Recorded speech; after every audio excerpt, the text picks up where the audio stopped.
ne devait pas donner la dîme. Pourquoi? Parce qu'Abraham avait déjà donné pour lui. Et pourtant, quand Abraham donnait la dîme, Lévi n'était même pas encore né. Mais le fait qu'Abraham a donné la dîme, Lévi aussi l'a donné. Alléluia. Mais vous savez que ce n'est pas seulement les bonnes choses que nos parents ont faites qui reviennent sur nous.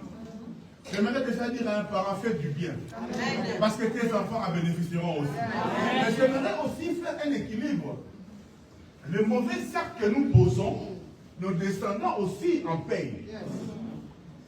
Payent pour ça.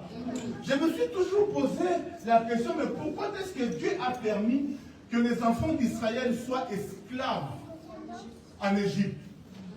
Mais pourquoi, Seigneur, tu as permis cela? Alors, en lisant ma Bible, j'ai compris que ce n'est pas Dieu qui avait voulu que les enfants d'Israël puissent aller être esclaves en Égypte.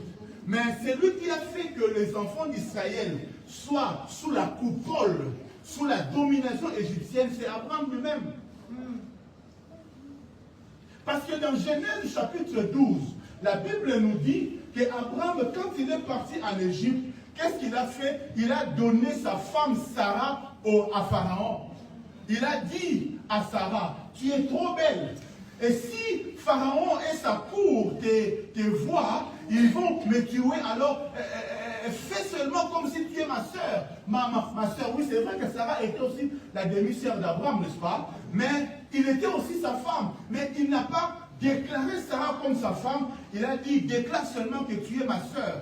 Et quand Pharaon a vu Sarah, parce que Sarah était belle, n'est-ce pas? Et donc Pharaon a pris aussi Sarah pour sa femme. Et plusieurs théologiens disent que Pharaon a vraiment couché avec Sarah. Et vous savez que quand un homme couche avec ta femme, il t'a dominé. Amen. Quand un homme prend ta femme, il t'a dominé. Il y a plusieurs sorciers, il y a plusieurs occultistes qui nous le disent. Quand quelqu'un veut te dominer ou veut te prendre, s'il n'arrive pas à te prendre directement, il va chercher à prendre ta femme. Et s'il a pris ta femme, il t'a pris. Tu es fini. Et il y a même un ministre de notre frère président Mobutu qui s'est converti plus tard. Le pasteur Sakombi, qui donnant son témoignage, il dit que le président Mobutu avait l'habitude de coucher avec les femmes de ses ministres. Pourquoi? Parce qu'en faisant cela, il dominait sur le ministre. Et personne ne pouvait même oser s'opposer à Mobutu parce qu'il avait la domination sur eux.